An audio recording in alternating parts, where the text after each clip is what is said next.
అందరికీ నమస్కారం. ఈరోజు ప్రెస్ మీట్ యొక్క ముఖ్య ఉద్దేశం ఏమిటంటే, అమరావతిలో అసెంబ్లీ జరుగుతూ ఉంది.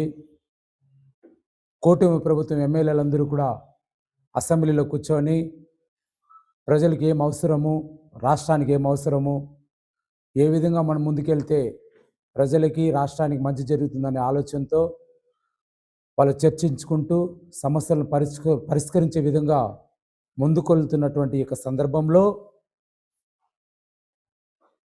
ప్రతిపక్షం లేకపోయినా కనీసం 35% ఏదో కొంత ఓట్ బ్యాంక్ ఉన్నటువంటి యొక్క వైసీపీ పార్టీ ప్రజలు ఇంకా మభ్య పెట్టాలన్న ఆలోచనలో ఉంది.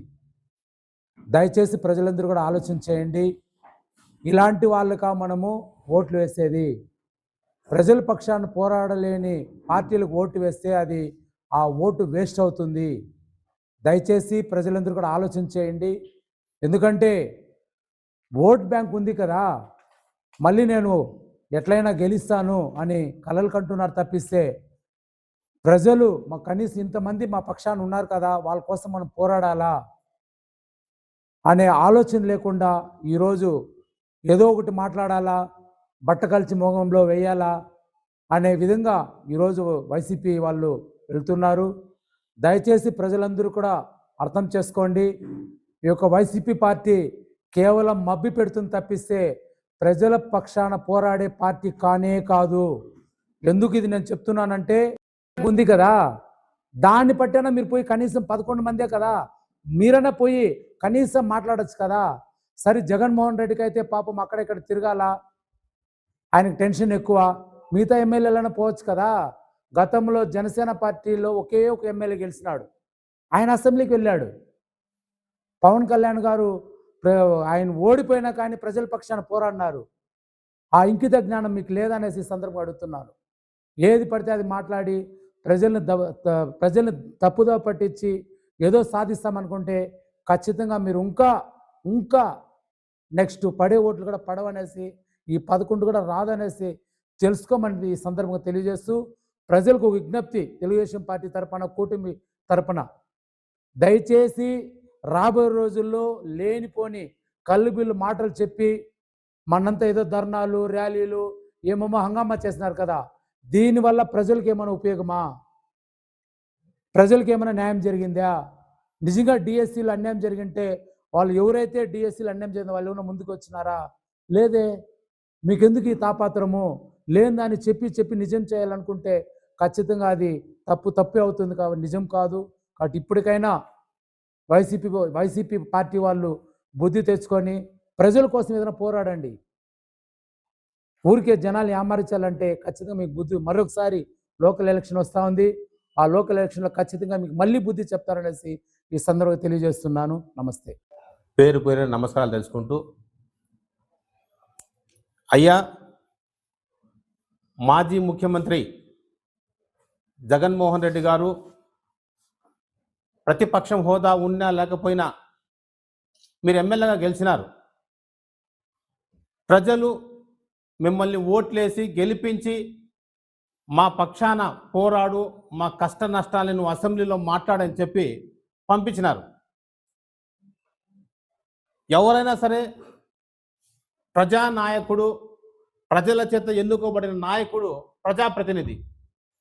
ప్రజాప్రతినిధి గొంతు ఎక్కడ వినిపించాలండి? మీరు కూడా ప్రశ్నలు ఉన్నారు. మీకంటూ ఒక హౌస్ ఉంది, ఒక అసెంబ్లీ ఉంది, ఒక శాసన మండలి ఉంది, ఎంపీలకంతా కూడా పార్లమెంట్ ఉంది.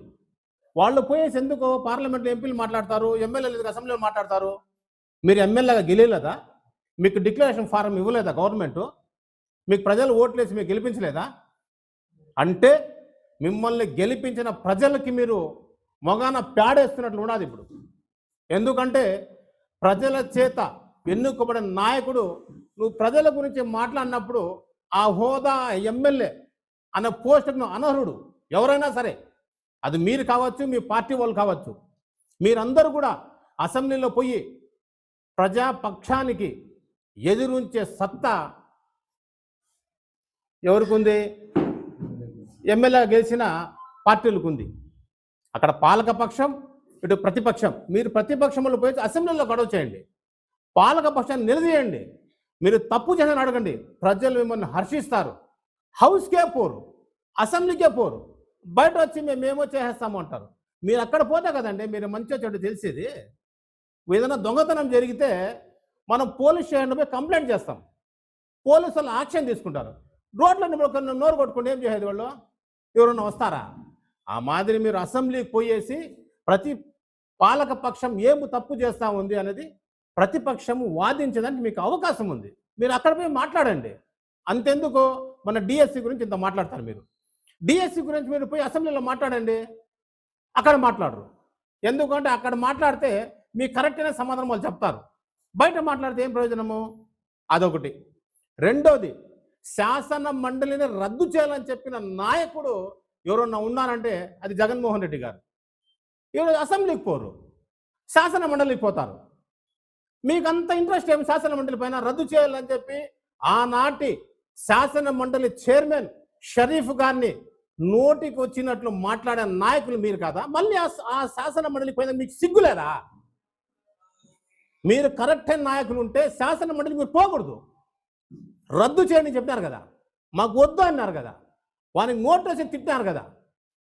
అసెంబ్లీకి పోండి, అసెంబ్లీ కావాలన్నారు కదా మీరు, అసెంబ్లీలో పోయి మాట్లాడండి. మీరు మీ న్యాయం తెలుస్తున్నాడా అంటే అసెంబ్లీలో పోయేదానికి భయము, శాసన మండలి రద్దు చేయనారు కదా, ఆడికి పోయేదానికి ధైర్యం ఉందా?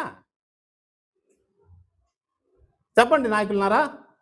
వైఎస్ఆర్ కాంగ్రెస్ పార్టీ నాయకులు అందరూ కూడా, అన్ని ఎమ్మెల్యేలు కూడా, మీరు కూడా పోయేసి ఈరోజు అసెంబ్లీ ఉంది, రేపు అసెంబ్లీ ఉంది, పోయేసి ఏం జరుగుతూ ఉంది మీరు పోయి నిలదీయండి. పాలక పక్షాన్ని తప్పులు ఎత్తి చూపిండి, ప్రజలు మిమ్మల్ని హర్షిస్తారు. రాబోయే రోజుల్లో మళ్ళీ కూడా మీకు అంతో ఇంత మళ్ళీ ప్రజల మీద గౌరవం ఉంటుంది. అది లేదంటే ప్రజలు మీకు ఏ విధంగా బుద్ధి చెప్పాలో మళ్ళీ తొందరలో మళ్ళీ మీకు చెప్తారు. అందరికీ నమస్కారం. నమస్కారం. ఇంచేపు మన పెద్దలు మాట అన్నట్టుగా ప్రజలు ఒక అవకాశం ఇచ్చినారు. ప్రతిపక్షం మనకు కావచ్చు, రూలింగ్ పార్టీ కూడా కావచ్చు. మనం ఏం చేయాలంటే మొన్నంతా వీళ్ళు దగా డిఎస్సి అన్నారు. మాకు చెప్పి ఏం ప్రయోజనం? నువ్వు దగా డిఎస్సి ఎక్కడ చెప్పాలా? నువ్వు ఏడ చెప్పాలంటే అసెంబ్లీలో పోయేసి నువ్వు చేసిన అవకతవకలు ఇవి, డిఎస్సిలో నువ్వు చేసిన తప్పులు ఇవి అని ఎత్తి చూపించింటే మా వాళ్ళు కూడా దానికి ఏం సమాధానం చెప్పాలో మేము చర్చకు రండి. ఈ రోజు నుంచి కదా, ఏ రోజు నుంచో చెప్తా ఉన్నాం. కానీ మీరు ఏ రోజైతే వచ్చినారో చర్చలకి చెప్తా ఉన్నా, ఖచ్చితంగా నేను అంటా ఉన్నా. ఈరోజు ఎందుకు అంటానంటే ప్రజలు మనకు అవకాశం ఇచ్చినప్పుడు మనం ఏం చేయాలా, దాని గురించి చర్చించాలా. తప్పేముంటే ఎత్తి చూపించండి. పలానా కూటమి ప్రభుత్వం ఈ తప్పు చేసింది, ఇది తప్పు చేసింది. ఆయన ఏమంటాడంటే ఈ గొడ్డలి పార్టీ అంబేద్కర్ రాసిన రాజ్యాంగం కూడా తప్పు పడుతున్నారు ఈరోజు. ఎందుకంటే ఒక స్పోర్ట్స్ కోటాలో ఖచ్చితంగా అది అంబేద్కర్ రాసిన రాజ్యాంగమే కదా, ఇది స్పోర్ట్స్ కోటాలో ఖచ్చితంగా జాబ్లు ఇవ్వాల్సిందే కదా. దాన్ని ఇవ్వద్దని చెప్పే వీళ్ళు ఎవరు నాకైతే అర్థం కాలే.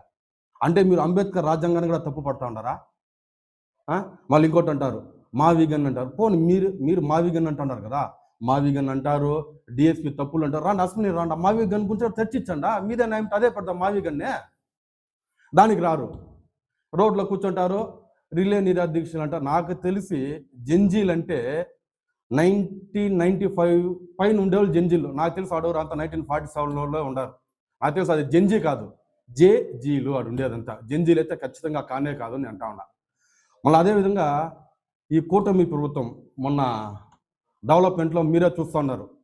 భోగాపురం ఎయిర్పోర్ట్ కావచ్చు, అమరావతి కావచ్చు, మన పోలవరం కావచ్చు, ప్రతి ఒక్కటి డెవలప్ చేస్తూ ఉంటే వీళ్ళ వల్ల చూసి ఓర్వలేకుండా మన మీద బురద చల్లుతూ ఉంటారు. మీరు మా ముందు బురద తెలియదు కాదు, అది మీ మీదే వచ్చి పడతా ఉందని కూడా మీరు కూడా ఖచ్చితంగా తెలియాల. ప్రజలారా దయచేసి మీరు అందరూ ఒకటే ఒకటి ఆలోచిస్తూ ఉండ. మీరందరూ వైసీపీకి అవకాశం ఇచ్చినారు, ఈ గొడవల పార్టీకి. వాళ్ళు మీ తరపున పోరాడే హక్కులు వాళ్ళకు ఉందా లేదా? ఖచ్చితంగా పోయిపోతే అసెంబ్లీలో ఇది కొట్లాడాలి కదా. మన తరపున కొట్లాడకపోతే వాళ్ళకి మనం ఎందుకు ఓట్లు వేయాలా? దయచేసి మీరు ఇవంతా ఈ గొడ్డలి పార్టీ ఏమేమి చేస్తూ ఉందో దయచేసి ఒకసారి చూడండి. ఈ 2.5 సంవత్సరంలో ప్రజలు కూడా ప్రశాంతంగా ఉన్నారు, సంక్షేమ పథకాలు అందుతూ ఉంది, సంక్షేమ పథకాలతో పాటు పెట్టుబడులు కూడా వస్తూ ఉంది. ఇవంతా చూసి ఓరవ లేకుండానే మన పైన ఈరోజు బుడ్డ చల్లే ప్రయత్నం చేస్తున్నారు. దీన్ని ఎవ్వరు నమ్మే పరిస్థితిలో కూడా లేదు. ఎందుకంటే ఆ రోజు గొడ్డల పార్టీ ఒక్క ఛాన్స్ అనే ముందర వచ్చింది. ఆ ఒక్క ఛాన్స్ ప్రజలు ఇచ్చేసినారు. ఇంకా జీవితంలో కూడా వాళ్ళకి అవకాశం మీరు అనేసి అని కూడా నేను ఖచ్చితంగా చెప్తా ఉన్నాను. దయచేసి మళ్ళీ ఇంకోసారి కూడా చెప్తా ఉన్నా, ప్రజలు దయచేసి ఆలోచించండి. అవకాశం ఉన్నప్పుడు పోయి కొట్లాడల్లా, అది వదిలేసి రోడ్లో ధర్నాలు రిలే నిరాదీక్ష. దానివల్ల ఆ రోజు బీజేపీకి 2 సీట్లు వచ్చింది.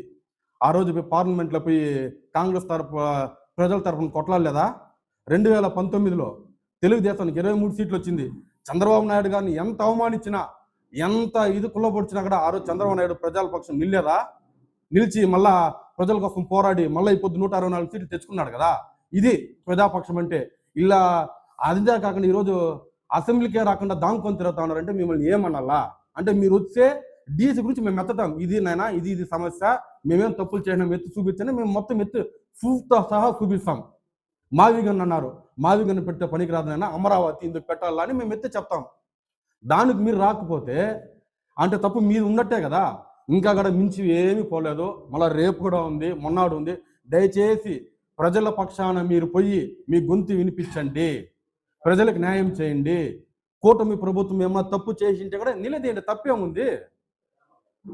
ఇది అంబేద్కర్ రాసిన రాజ్యాంగం కదా, రాజారెడ్డి రాసిన రాజ్యాంగం కాదు అనేసి కూడా మరోసారి తెలియజేసుకుంటూ ఈ అవకాశం ఇచ్చిన ప్రతి ఒక్కరికి నా ధన్యవాదాలు చెప్పుకుంటున్నాను. జై తెలుగుదేశం.